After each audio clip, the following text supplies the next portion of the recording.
Всем привет, с вами NFT Stars, меня зовут Анастасия, и сегодня мы побеседуем с молодой московской художницей, выпускницей британской высшей школы дизайна Дарьей, более известной как Даша Плесень. Ее работы – это эксперимент по объединению живых организмов и разума создателя. Собственно, этот уникальный метод и принес ей международную известность. Для проекта NFT Stars Даша представляет свою новую работу, построенную на алгоритме, который фиксирует каждое изменение курса биткоина и посредством электрических импульсов навсегда меняет рост и развитие колоний микроорганизмов. Подробнее про эту работу и про то, как же Даша все-таки пришла к такому необычному методу создания своих работ, мы сейчас и узнаем. Даша, привет-привет, я очень рада, Привет, что вы... привет. Взаимно, привет. Нам вообще не терпится узнать все-таки про ваше творчество, поэтому я думаю, что мы можем начать. Для начала расскажите, пожалуйста, как вы вообще пришли к такому искусству и как давно этим занимаетесь? Занимаюсь я уже почти 7 лет, и пришла я к этому, скорее всего, не случайно. В школе я думала про медицинский, меня всегда влекла научная тема и лабораторная эстетика, операции, кровь, сухожилия, то есть вообще то, как работает тело и какие-то физические процессы и химические, которые происходят в теле. Но так произошло, что я оказалась на дне открытых дверей в Британке, и в тот момент поняла, что, боже, это вот то место, где мне нужно быть, потому что мой нестандартный и очень креативный мозг может найти реализацию и выход именно вот на такой площадке. И когда я была на курсе Foundation Art and Design, это как предподготовка к полному BA-курсу. У нас было задание подумать над художественной практикой, вообще чем заниматься дальше, как сформировать artist statement, найти понимание вообще, как бы, что делать художнику дальше. И когда я села, я не стала делать ресерч, я просто расслабила мозг, потому что у нас есть возможность подключаться к облачному пространству, в котором есть вообще абсолютно все ответы на все вопросы.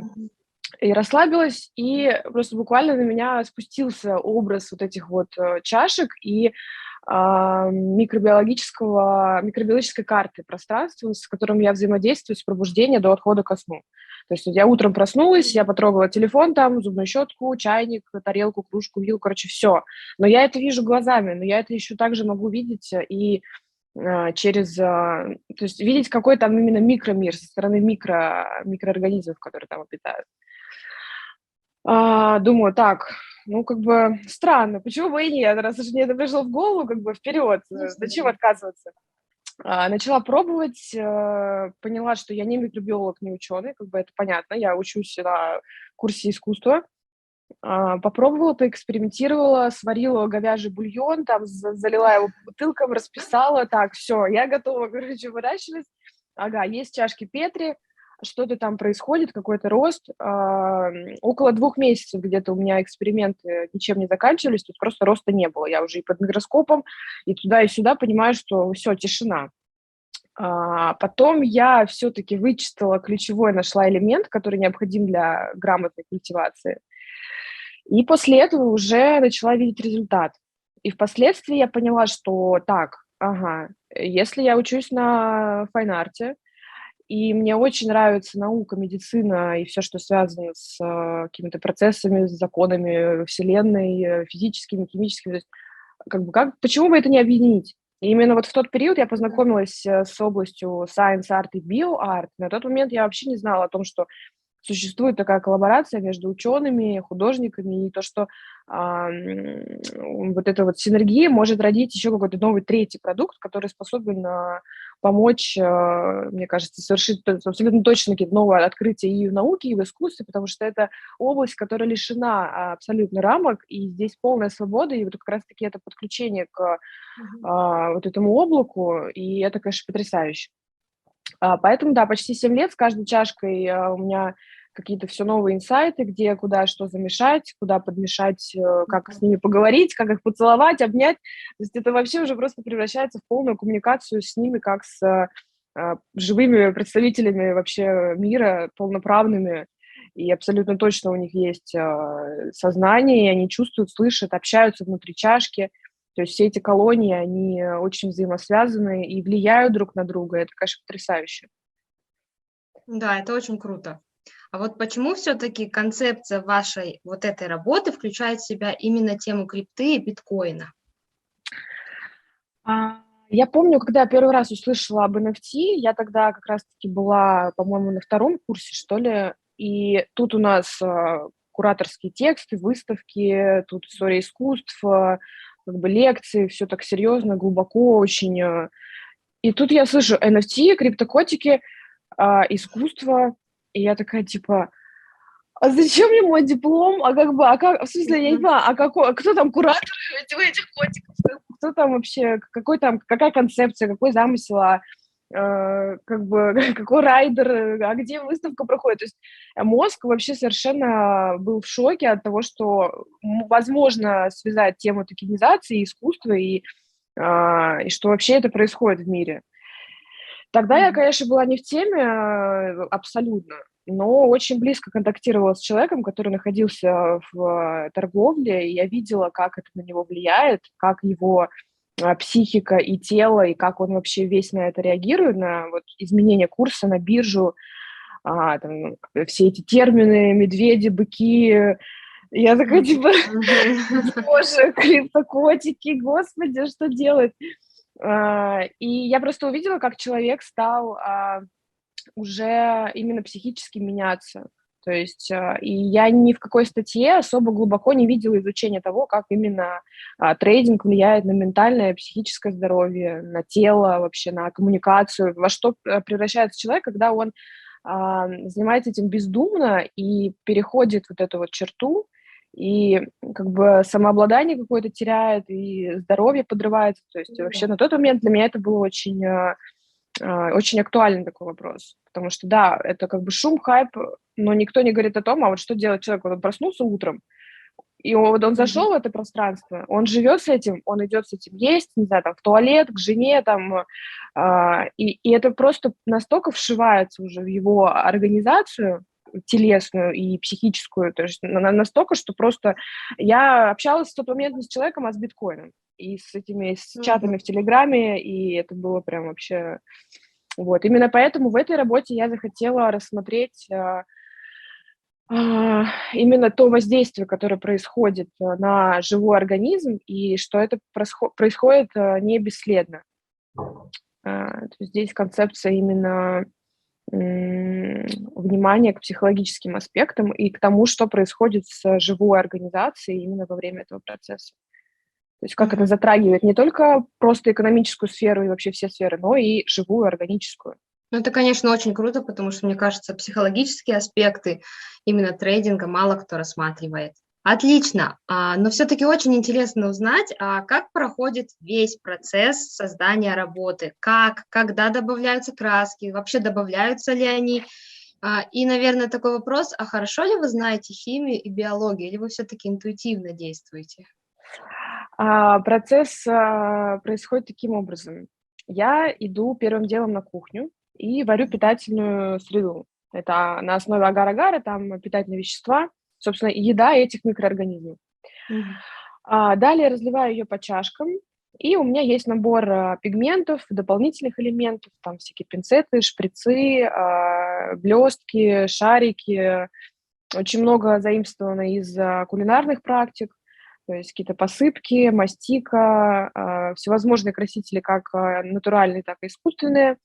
То есть я залила агар по чашкам, и у меня есть буквально там 3-4 где-то минуты, максимум 5, чтобы я первоначально сделала как бы свой холст, так как это коллаборация.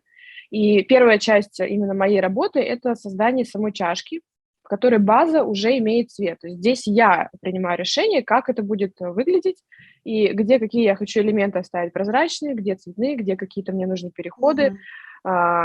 Где-то я засыпаю, например, определенную посыпку, она в процессе как-то разлагается, расщепляется и дает какой-то новый эффект. И далее все это застывает. То есть это очень такая напряженная работа в течение 3-4 минут. Я понимаю, что у меня нет вариантов на переделку, там типа ластиком я не могу ничего стереть, Мгм. у меня уже все готово. И это даже сказать какой-то адреналин, потому что я понимаю, так, это полная концентрация вот на моменте, на этой чашке. Тут у меня эти баночки цвета, тут у меня споры, тут я представляю, как это я, что, куда. И как бы, мне кажется, периодически я даже уже мысленно рисую и просто вижу, что Мгм. это происходит в чашке, ну реально. Иногда Визуализация. еще, кстати, такое бывает, что я о какой-то колонии думаю, ее направляю в чашку, и она вырастает. Я не знаю, как это происходит, но несколько раз такое происходило. То есть, что я думаю, и... Так вот, значит, чашки застыли, и есть разные способы засеивания. Один из моих любимых – это свободное засеивание, когда можно, например, с чашкой танцевать или стоять в некоторых позах йоги. И в этот момент все равно споры будут приклеиваться, и таким образом это будет как бы фотография мета вот этого вот пространства и вибрации и энергии, в которых я нахожусь прямо сейчас. И так можно делать в любом пространстве, то есть в городе, в лесу, там где-нибудь у дороги, у водопада. Это как вот если с фоткой, только просто по-другому. И потом это еще очень долго Мгм. изучать, смотреть, как это растет. Так, это свободное засеивание. Если мне нужно пересадить, то есть как бы игольчатое пересаживание, это уже мои термины пошли. Когда у меня выросли какие-то колонии, я хочу конкретно вот именно эту перенести вот сюда, потому что мне здесь нравится сочетание цветовое. Я предполагаю, что когда она будет расти, она напитается цветным агаром, через свою выделительную систему она даст новые оттенки, и это именно то, что мне нужно. Иногда при специальном пересаживании они не приживаются, потому что каким-то нравится просто спокойно приклеиваться, разрастаться, и когда их я целенаправленно прям переношу, они как-то загибаются и уже не прорастают. Вот. Чем они мне интересны? Тем, что они могут давать новые оттенки. То есть они напитались, Мгм. и я вижу вот эти вот градиенты, которые как бы они, ну, грубо говоря, они ходят, они писают и какают новыми цветами. И я когда это вижу, я такая типа: «Боже, как это невероятно! Это просто какое-то чудо!» Это такой принцип, как когда розу ставят в синюю воду, и она окрашивается в Мгм. синий. Или когда, не знаю, там, окей, человек там свеклы объелся, как бы, ну, понятно. То есть это очень такой живой процесс транспортировки цвета через органическую структуру.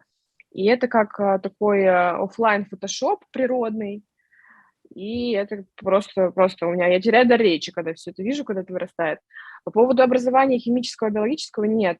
Нет, все интуитивно. Если у меня где-то какие-то есть вопросы, я пойду почитаю, либо проконсультируюсь с коллегами, потому Мгм. что у меня очень много коллег по всему миру, мы общаемся, там я иногда могу скинуть фотку, спросить, типа: «Слушайте, возможно идентификация по изображению?» Естественно, нет. Ну, как бы я иду дальше гуглить, и я влюблена в этот процесс естественного познания и каких-то случайных моих собственных открытий и инсайтов именно внутри этого процесса. То есть, как я Мгм. последние чашки делала, не обратила внимания, что у меня пигмент изначально с консервантами, и я думаю: «Боже, у меня нет роста, что произошло? Ребят, вернитесь, пожалуйста, что происходит? Почему роста нет? Ну что я не так делаю? Может быть, я как-то, не знаю, какую-то рецептуру поменяла, не заметила, либо пропорции, либо много злюсь, так, надо почистить каналы, расслабиться». А потом такая: «Боже, так у меня же в пигментах консервант». Ну все понятно, он полностью напитывает всю чашку, и получается никто расти не может. Вот. И Мгм. это вот, причем я как бы за 7 лет это вот даже в голову не пришло обратить внимание на то, что одна капля этого пигмента с консервантом может обеззаразить всю чашку. Мгм. Вот. Замечательно. Вообще, вот этот процесс, он как долго длится? И как долго потом это все живет? Так А, интересно. Длится, значит, сам процесс приготовления, окрашивания, все это сварить, там полить, посыпать, засеять. Ну, я бы сказала, где-то около 6 часов я вот для себя Мгм. выделяю. Иногда это может быть 9. Все это засеялось, значит, несколько дней на приживание, на зачатки, и хороший рост где-то идет от недели, ну, недели 2. И в Мгм. течение, ну, ежедневно нужно делать инспекцию, проверять, нет ли заражения, как-то решать этот вопрос, если там нежелательное заражение. Также фотографировать этапы роста, потому что у некоторых видов бывает экстремально быстрый рост. Если я, например, не успела запечатлеть что-то сегодня, то за ночь одна из колоний может покрыть именно тот мне нужный эпизод, и уже ничего не будет. И как Мгм. бы это изображение, эта чашка, она ушла без возврата, потому что повторить их абсолютно, ну, вообще невозможно. Ни по цветам, ни по колониям. И поэтому для меня именно вот запечатлевание посредством фотографии является наиболее таким важным, актуальным. И я очень расстраиваюсь, если не успела, либо там мне как-то света не хватает или что-то еще. То есть когда какие-то препятствия у меня есть, я такая типа так, срочно надо решить, потому что Мгм. вот. Иногда могут они жить и где-то даже пару месяцев. То есть если я оставляю чашку, думаю, что она уже все, то есть я на ней ставлю крест, потом смотрю, а там кто-то еще подселился, и им нравится, и они продолжают рост. И я иногда даже фоткаю чашку, которую раньше я считала, что она погибла. Тут я вижу новую картину и понимаю, насколько здесь размыты границы между моментом, когда ты понимаешь, что это конец, либо это начало, либо это конец для того, чтобы произошло это начало. И это также, как бы такие философские аспекты в моих работах. То есть я изучаю тему переходности и отношение вообще к разложению, к смерти, к органическим процессам. И мне очень важно именно это наблюдать глазами и не рисовать это в диджитале.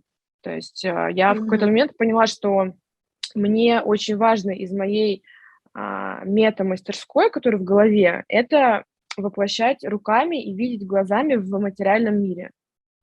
То есть, Мгм. когда у меня какая-то идея сформировалась, мне нужно ее как бы спустить, вот создать, потрогать, ощутить, без участия каких-либо дополнительных этих инструментов типа фотошопа или 3D-программ. То есть меня интересует прикладная сторона искусства. Мгм.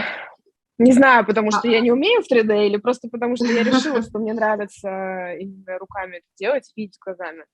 Пока не решила. Возможно, в следующих Вообще, экспериментах будет также коллаборация и с 3D-производством, и с фотошопом. А, ну да, сейчас очень популярны различного рода коллаборации. А вообще вот таких художников, как вы, много в мире? Знаете ли вы о других? И много ли у вас конкурентов? а, Ну, так, чтобы, например, я встретила работу и сказала: "Так, это мое или не мое?" Вот прям вот 100% такого я не видела, потому что я их Мгм. фотографирую особенным способом. У меня есть там пасхалки в самом изображении. И если, например, вы полистаете там десятки изображений, и среди них будут мои вшиты. Потом я скажу, и как бы вы сможете их определить, потому что в них уже заложен, типа, секретик и моя роспись собственная, как бы Мгм. как определять, что это мои работы. Но периодически я вижу не то чтобы копирование, но, возможно, попытки прийти к такому же результату. Очень часто пишут, чтобы я поделилась рецептом и рассказала о том, как это происходит. М, я, в принципе, не против, но до тех пор, пока это моя разработка в сфере искусства, и то есть тут важно себя защитить, да, либо это будет какой-то Мгм. курс, либо какой-то мастер-класс, потому что так как я в этом чувствую огромнейший потенциал, это может развиваться бесконечно, потому что сфера применения, я бы не сказала, что я знаю что-то, куда бы это ни подошло. Ни Мгм. изображение, ни концепция, ни методология. Поэтому м, много секретов. Ну, вообще у каждого свое, да, нет такой Ну, какой-то единой методики. я знаю, что я нашла для себя универсальный метод, который работает в моих работах. Он, конечно, антилабораторный и антинаучный, то Мгм. есть именно потому, что я работаю не по правилам, и не по протоколу микробиологическому, я могу наблюдать такие, картины. Потому что в Мгм. лабораториях, например, не очень любят работать с грибами, потому что они быстро контаминируют, чистые культуры бактериальные. И если я, например, со своей чашкой зайду в лабораторию, открою ее, то лабораторию нужно сразу как бы сжигать, потому что споры, они очень, они летают, заражают, Мгм. если Мгм. какая-то идет работа с чистыми культурами. Поэтому из-за того, что у меня такая свобода, Я не ограничена какими-то правилами там работы лабораторной именно поэтому. Так красиво. Мгм. А вообще с какими еще микроорганизмами вы работали или еще планируете поработать? А, Тоже вот в период учебы я узнала про разумную слизь, Физариум полицефалум, и я влюбилась. Думаю, все, надо отправиться в лес на рейд по поиску этой слизи. Заказала ее из американского Аризонского университета, ее остановили на границе, не пустили как какое-то там биооружие, хотя там просто разумная слизь всего лишь, сгусточек. Вот. Пошла в лес, пару часов походила, не встретила, взгрустнула. А, Иду по дороге, уже такая, типа, ну все, жизнь, боль, боже, слизи в лесу нет. Поворачиваю голову направо, и там это такое развалившееся дупло, бревно сгнившее. Я заглядываю внутрь и вижу там эту слизь. Она ярко-желтая, она прям светится. И я думаю, блин, лес, спасибо, услышал меня. Я собрала эту слизь, принесла, значит, в свою лабораторию специальную, пересадила вместе с кусочком деревяшки. И не учла, что организмы с деревяшки, они могут вместе с этой слизью пересадиться и заразить ее. И, значит, этот слизевик разросся, все круто. И я вижу, почему-то он пульсирует. Он прям двигается, я это вижу, я такая, так, боже, что делать? И я, значит, беру капельку, смотрю под микроскопом, и понимаю, что двигается от количества этих корневых нематод. То есть двигается, потому что эти черви, они типа будоражат эту слизь, и из-за этого происходит движение. То есть там их просто было тысячи микроскопических. Видимо, они с деревяшки спустились, им понравилась атмосфера, и они начали развиваться. И я такая, так, миллиарды маленьких червяков. У меня что делать? Вот, и я поняла, что если нет влаги, то они высыхают и погибают. Значит, они не будут выбираться у меня из как бы чашки. Все нормально. Но они заразили слизевика, и он погиб. Вот. Вот такая история про поход в лес. А так я работаю с микроскопическими грибами, с бактериями я не идентифицирую, то есть я не знаю видов, названий. Меня интересует исключительно их визуал, текстура, какие у них цвета, оттенки.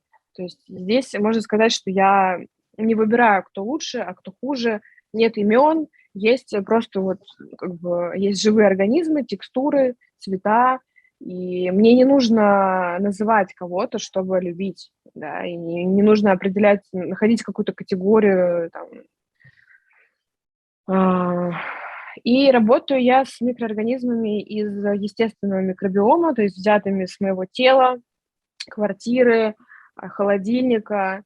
То есть вот к вопросу о безопасности, окей, вы открываете холодильник, случайно забыли, там, не знаю, про кастрюлю с пельменями, ну, бывает такое, ну, уехали, например, но не выкинули, она месяц простояла, вы приходите, открываете, а там такая, типа, черная шапка, зеленая, желтая, красная. Ну, окей, вы просто такие, типа, фу, типа, плесень, как бы выкидываете, забываете, и все. Здесь, в принципе, то же самое. То есть, боже, я открываю эту чашку, ну, окей, да, ну, все равно, что это кастрюля с пельменями. То есть до тех пор, пока я не культивирую какие-то патогенные микроорганизмы, да, и не работаю с кровью, и, то есть это, в принципе, на бытовом уровне ничем не отличается от того, что я вот открыла эту кастрюлю с пельменями и, собственно, увидела вот эти чудеса. Мгм. Ну, то есть это Поэтому, предельно безопасно, да? да. Или, окей, вы делаете ремонт, снимаете обои и видите, у вас стена черная, а вы с такой черной стеной, с черной плесенью жили, не знаю, там несколько лет. Мгм. Ну, или в ванной, там под ванну залезаете, и там тоже такой черный налет. Ну, где-то там в дальних, типа вот под ванной. Такое бывает, да, потому что там темно, влажно, и они любят такую атмосферу. Мгм. Ну, а вообще вот у данного вида искусства большое будущее? Вы уже так чуть-чуть затрагивали эту тему, но вот как-то поподробнее. Конечно, безусловно, я в этом убеждена на 1000%. И именно тогда, когда меня посетила эта идея, я уже тогда поняла, что я нащупала что-то суперинтересное, и нужно это развивать. То есть я прям вот почувствовала, что, боже, это хранит в себе ответы на очень много вопросов. Потому что сейчас, например, я за ними наблюдаю и понимаю, что они могут внутри чашки повторять фигуры, и каким-то образом они чувствуют, они как будто бы формируют узоры, которые похожи на те, что уже есть в чашке. То есть, скажем, если какая-то круглая колония, то соседняя колония, она тоже начинает формироваться в этот кружочек. Как будто бы, типа, смотри, мы можем тоже, типа, рисовать и делать всякие геометрические фигуры. Это вот с такой, с научной стороны. Со стороны монетизации, в первую очередь, это принты на одежде, это отливки всевозможные силиконом, гипсом, это 3D-печать, это мэппинг на зданиях, это работа с эпоксидкой, это также может быть и живопись, потому что очень часто мне пишут люди: слушай, вот это так вдохновляет, а можно мы в своих работах, точнее, можно мы просто напишем вот эту фотографию маслом или там акрилом? Я говорю, конечно, ребят, если вас это вдохновляет, это, собственно, моя работа сделана здесь, потому что я чувствую вот этот вот отклик, и это безумно приятно. Мгм. Ну, Даш, такой огромный, крутой поток информации. Я думаю, и нам, и всем, кто посмотрит это Спасибо. интервью, будет о чем подумать, что переварить. Ну и все-таки с нетерпением ждем вашего аукциона вашей работы. Желаем вам большой-большой удачи. И в будущем, и на нашем аукционе тоже. Спасибо большое за интервью. Спасибо. Спасибо.